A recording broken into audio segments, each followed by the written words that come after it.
Everyone's been very busy these days, held hostage at gunpoint. Markets were forced to jump out of a plane at 42,000 feet and go skydiving.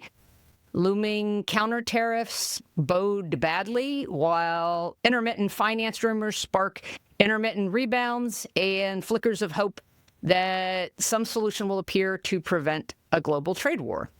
And don't let them keep telling you that this is a tax on our people. I hate that. They say it's a tax. No. Meanwhile, millions of people showed up at protests around the country last weekend. We need mass mobilization in terms of what's happening in this country right now. People need to rise up and make clear that what's happening is not okay and that we're going to defend our democracy and we're going to defend our neighbors. Today, I want to talk about where we're at, some precursors to this moment, and why I think we're approaching a death cult kind of situation, though there are definitely actions we can take to derail further momentum in that direction. First, let's start with the hands-off protests last weekend nationwide. More than 1,400 protests took place from coast to coast, including Hawaii and Alaska, with millions of attendees showing up. I went down myself to check out the show on the National Mall. And on my way to the Washington Monument on Saturday, I ran into somebody I trained with back when I was teaching karate. If you end up going to a lot of protests, you'll inevitably start running into people you know. But I also met new people. In the shadow of the country's most recognizable monument, It's not an option. energetic masses came with signs, chants. I'm here because we all have to stand up for our rights and to defend against what this administration is doing. Hearing from prominent politicians who say they're frustrated with the new presidential administration. And if anybody was slow to wake up to this authoritarian takeover, nobody's sleeping now, and nothing is going to stop the forces of democracy and freedom in America. A man named Will told me, I am here because I'm dismayed with the way my government is treating people when it's destroying institutions that support people. I met a mother and a daughter originally from Massachusetts who shared a birthday, and it happened to be the day of the protest. The mother explained that she had come to the protest because of the video of the lady from Tufts that was abducted by those masked men and the assault on the law. The tariffs, the lies. The daughter pointed to her mother, saying, her grandfather fought in the resistance in France and went to concentration camp and risked the lives of his whole family. And by the time it affects you, it's too late. A circle of people marched around the monument itself, while another set of demonstrators with signs circled the larger ring hundreds of feet away from the base of the monument. Tens of thousands more scattered along the mall nearby, playing songs and raising call and response chants from the crowd. I'm here from Atlanta, okay. Yeah, and I believe that everything starts with these people right here. That's what we vote for, to put in, to protect our rights. When they don't protect our rights, we have what's going on now that's happening to us. I ran into Pikachu, too. I knew he'd had a very dramatic role in Turkish protests recently, but then I wondered what he was really doing in D.C. that day. So I asked whether he just liked to show up places and be Pikachu, or if he had come out to protest. Protest! Protest! A voice came from somewhere deep inside the head. As a woman, we see our rights floating away like dandelion fluff on the wind. But we are here, whether you want to acknowledge it or not. I've been to a lot of events on the mall, and my spidey sense of crowd counting on the scene, fine-tuned with opinions from others there that day, was that probably more than 100,000 people showed up, but definitely less than 200,000. And where does that fall on my 40-plus years of national mall-going crowd spectrum? This was far beyond the number of people who had shown up in arenas and on the street for Inauguration Day earlier this year, after outdoor events were canceled due to the cold. Yet it was far less than any I'd seen at a prior inauguration. And it was tremendously less than had shown up for the Women's March in 2017. which was so crowded it triggered countless medical events over more than a mile of terrain because the lack of room to move at points meant there was not even enough room to breathe properly. In Washington, the crowd was so big, plans to march near the White House had to be canceled by organizers, though they headed that way regardless.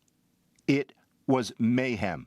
But people who came on Saturday were fired up, with signs about seeing better cabinets at IKEA than we have in the White House now, and denouncing the Third Reich, a lot of the ones that have become common lately.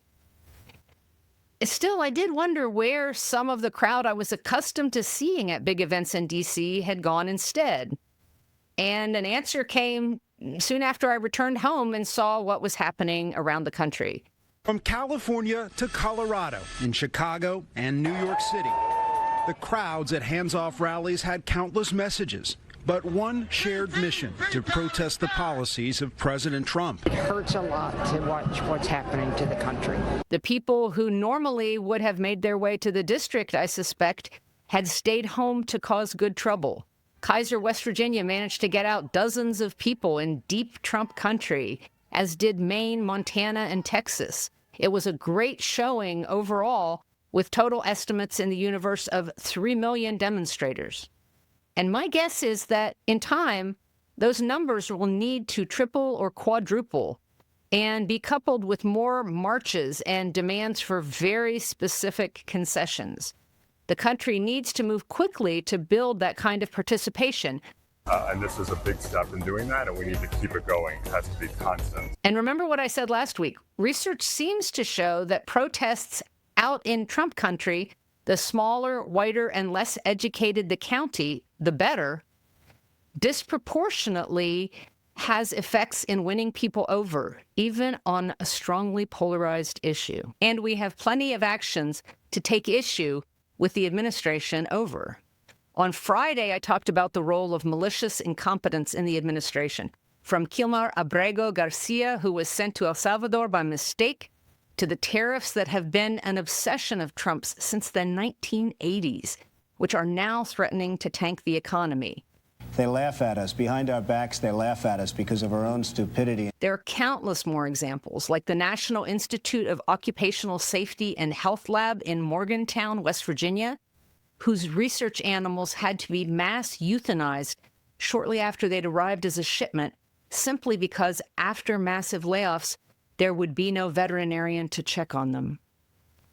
Humans aren't faring much better under Trump. The U.S. saw its second measles death this year, a school-age child who was hospitalized in Lubbock, Texas, and never recovered. Not content with abetting the first 2 measles deaths in 10 years in the U.S., RFK Jr. is also looking at eliminating fluoride from the U.S. water supply. The mineral has been widely added to water in the U.S. since the 1940s, preventing cavities, reducing oral health disparities, and saving money for everyone. Though Republican representatives deny there will be any cuts to Social Security, its site has gone down repeatedly in worsening spirals for most of a day at one point. Offices are being closed, and firing more than 7,000 workers at Social Security Administration has been deemed inadequate. So layoffs of thousands more are currently planned. Elon Musk and his team want to rebuild the Social Security Administration's base code. That's written in a computing language from the early 1960s, some of it even goes back to the 1950s, to a base code that is more modern.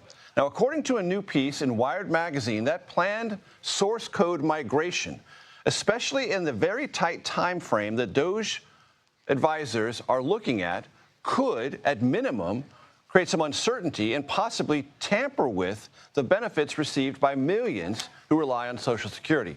But the 2 biggest elephants among the herd of them in the room right now are the massive damage to global economy threatened by Trump's frivolously calculated enormous tariffs and the plans to massively expand detention facilities targeting undocumented U.S. residents. In the first instance, the second Trump administration has enough momentum and authority to destroy the current global financial system. And in the second, they're looking to create a model that will mean the existence of facilities nationwide that dwarf our existing capacities for immigrant detention. We seem to be on the cusp of a death cult that's focused primarily on destruction.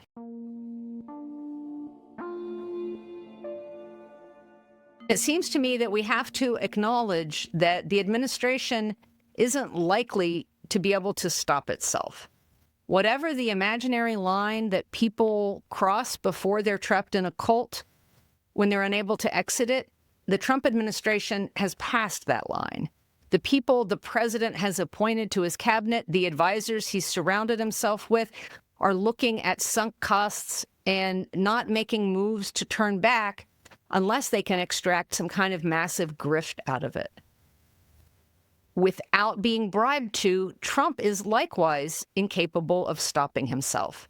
He's certainly morally and legally responsible for what happens, but he's also only doing what he's done before, destroying business after business in the 34 years since his first bankruptcy. There's no reason to expect he's capable of doing much differently. Trump destroys functioning things, grifts from them where he can, and then lies about it. He ran on exactly the policies he's undertaking, dismantling government, imposing tariffs, and punishing the people he's portrayed as enemies. And while his actions are still shocking, they're not surprising exactly.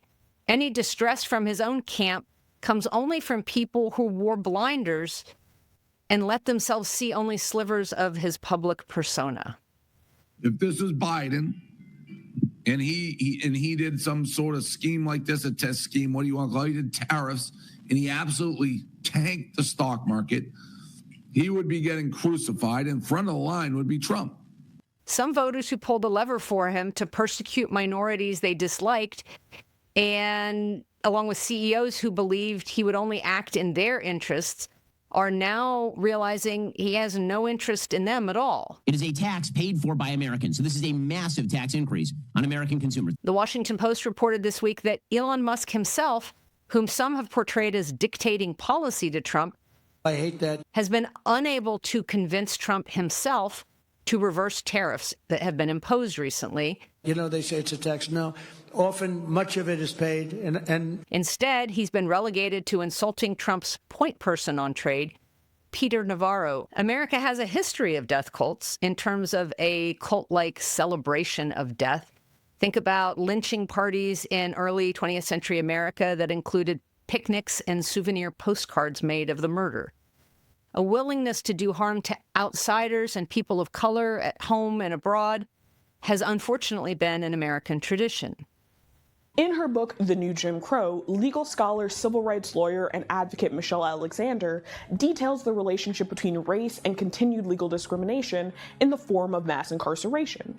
Alexander writes, like Jim Crow and slavery, mass incarceration operates as a tightly networked system of laws, policies, customs, and institutions that operate collectively to ensure the subordinate status of a group defined largely by race. But another tradition post-World War II was a trade that the country made, providing material support, technology, and food to a lot of places in exchange for its dominant position in the world. Sometimes these things were prizes for political competition with the Soviet Union while we were seeking influence. At other times, they were closer to outright gifts, though at various points they came with economic strings attached and were sometimes structured to foster ongoing dependence in ways that were hard to shake over time.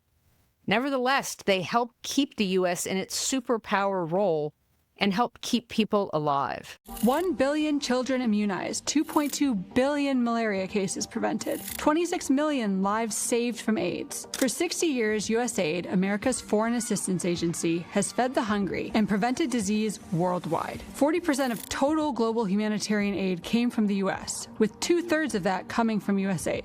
Now the Trump administration is ending almost all that. I mentioned last week that tens of thousands have already died from cutting off various USAID programs for those living with HIV or countries fighting chronic diseases. Yesterday, the White House announced it was ending American support for the United Nations World Food Program, which feeds millions. 41% of that food was sourced directly from American farmers who were paid about $2 billion annually. $2 billion bought everything from Iowa soybean oil to Oklahoma wheat, Kansas lentils, produce from Virginia, and Georgia peanut products. But by mid-February, just days after the cuts began, $489 million worth of food assistance and over 500,000 metric tons of American-grown food already paid for by USAID remained stranded in ports or in transit, with a significant portion at risk of spoiling. This is another step in Trump's embrace of the death cult. But today, in this jolly theme of thinking about death cults, I want to consider the kind that involve self-immolation of a whole society, small or large. From the history of concentration camps I wrote, the example of the Khmer Rouge is the one that keeps coming to mind for me. It was largely ideology that drove the decisions of the new government. Pol Pot believed in a kind of self-sufficient agrarian socialism in the same style as his sponsor Mao Zedong, and he was hell-bent on making it happen. A revolutionary group that seized power in Cambodia in the 1970s. One of the first things that the Khmer Rouge did was empty the cities of Cambodia, sending the urban population into the countryside to work on collective farms. When they reached these farms, individuals were told to write a short essay about themselves, their life, what they believed, and what they had done before the Khmer Rouge came to power. The Khmer Rouge committed themselves to a radical and complete restructuring of Cambodian society to forcibly return people to manual labor and subsistence agriculture. A tiny minority with technical skills were sent back to the cities for industrial work. Those who were considered elites or had been involved in the previous governments were often immediately killed or sent to labor camps. They did it in such a way that the government sparked a genocide of its own people through violence and starvation, wrecking the country.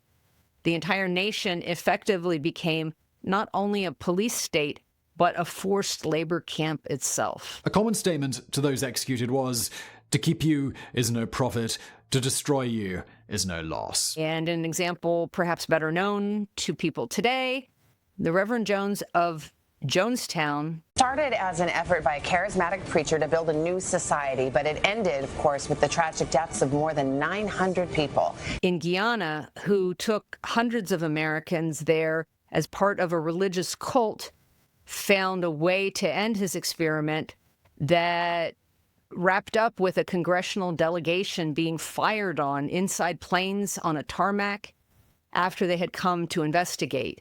He's convinced himself that he is some sort of superhuman martyr. More than 900 of his followers would die after being given a fruit drink laced with cyanide. We know from autopsies conducted later that a considerable number of people were held and forcibly injected with the poison. None of this is to say that the U.S. is in the midst of a genocide that will take a quarter of its population, or that troops will begin firing at airplanes filled with civilians.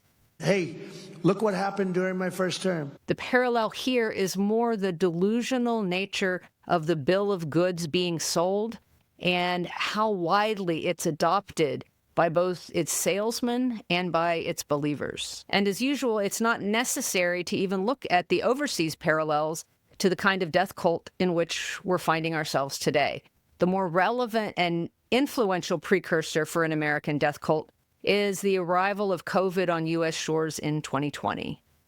At first, the country grew alarmed at the appearance of a new, moderately lethal, but highly contagious virus, and we responded with basic emergency health plans that had been put in place.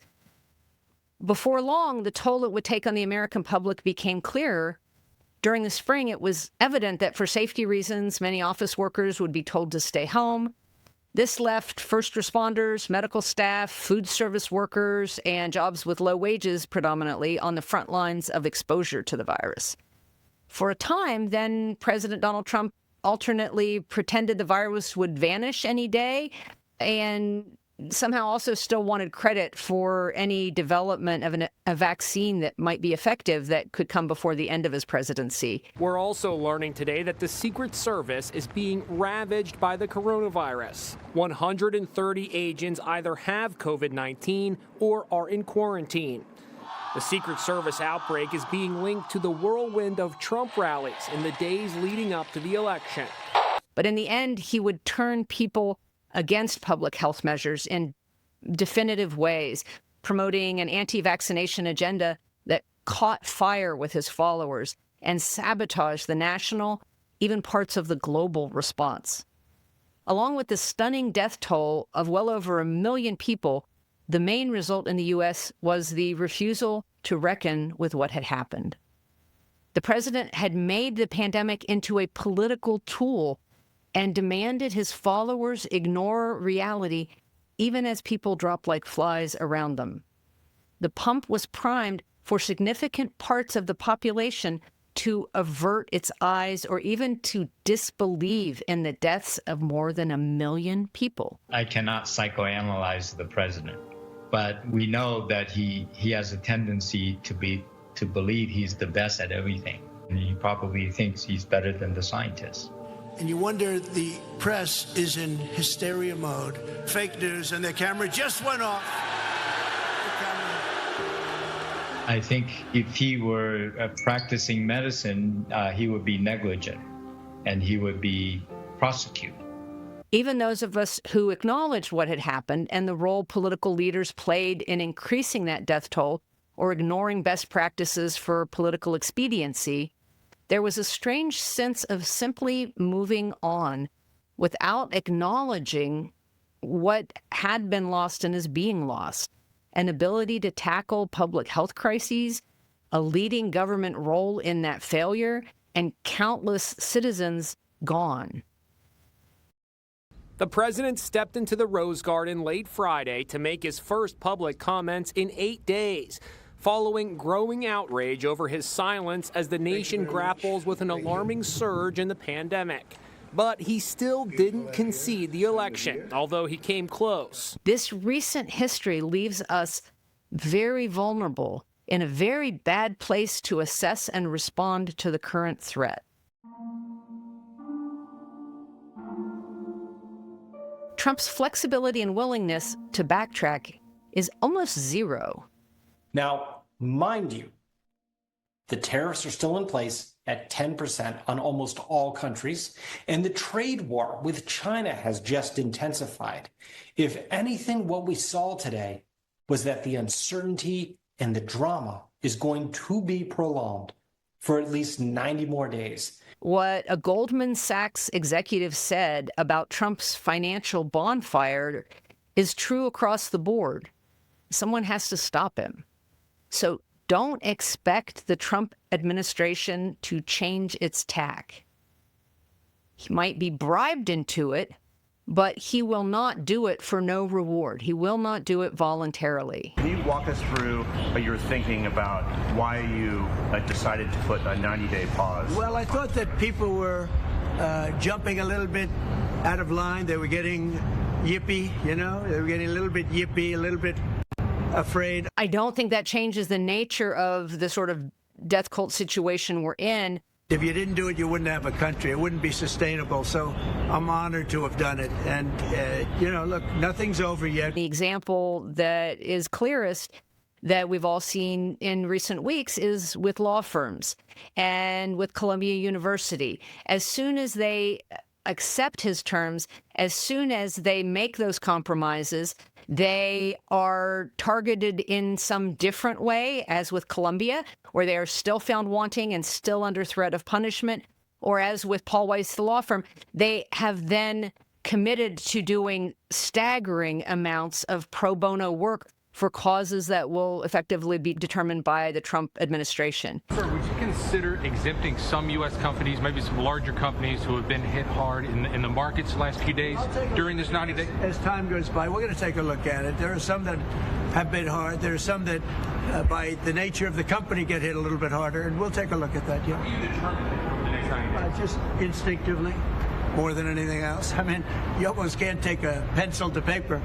It's really more of an instinct, I think, than anything else. In the meantime, we, the public, have to find a way to remove those levers of power from the executive branch right now, and some of them perhaps permanently, to end the Trump administration being able to run things like a mafia state. What they want is they want to have their cake and eat it. They want to devalue the dollar, without jeopardizing the exorbitant privilege of the dollar, the reserve currency status of the dollar.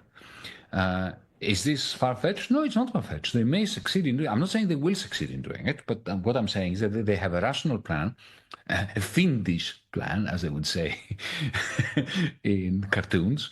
There are a lot of people that posit these really grandmaster strategies that somebody in the Trump administration is having on a particular topic, whether it's trade with China and tariffs, or whether it's how the government is secretly being restructured to certain ends.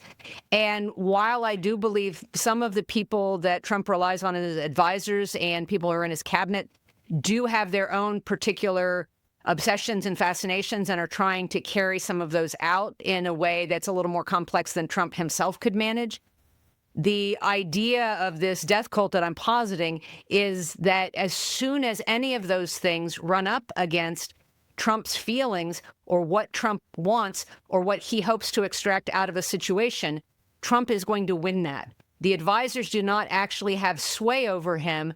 They can only try to manipulate him for a time to their own ends. It's really more of an instinct, I think, than anything else. What we saw in the first administration and what we've even seen a little bit in this last week with Musk is that when Trump is tired of somebody, when somebody is no longer useful to Trump, or when they do not go with his own plans and his wishes, or they do not praise him even enough sometimes, he will carry out his own agenda, which is a fixed agenda that is always about power as a zero-sum game and inflicting punishment on someone else and gathering toys for himself.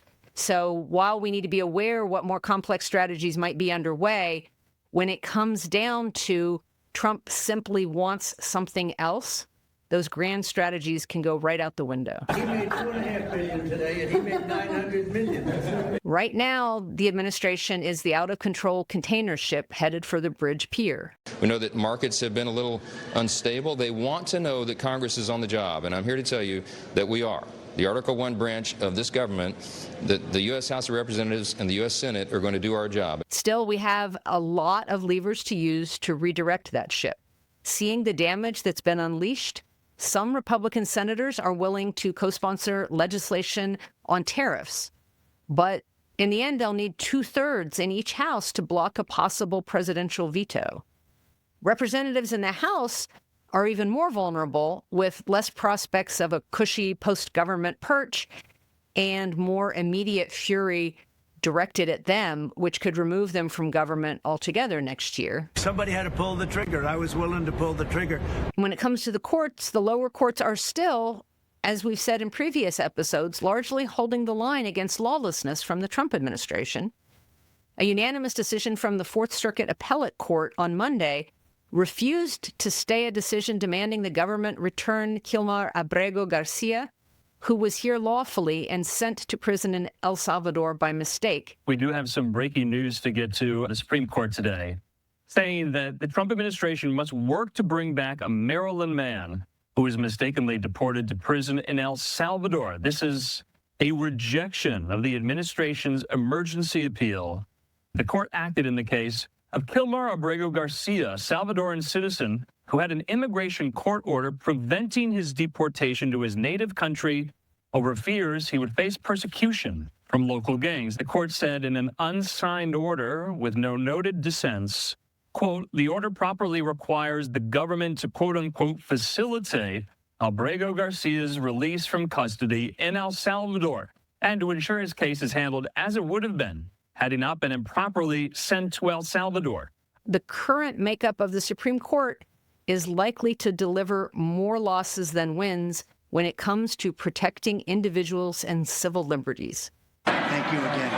Thank you again. Don't forget. On Tuesday, the Supreme Court blocked an earlier order requiring Trump administration officials to return thousands of federal employees to work.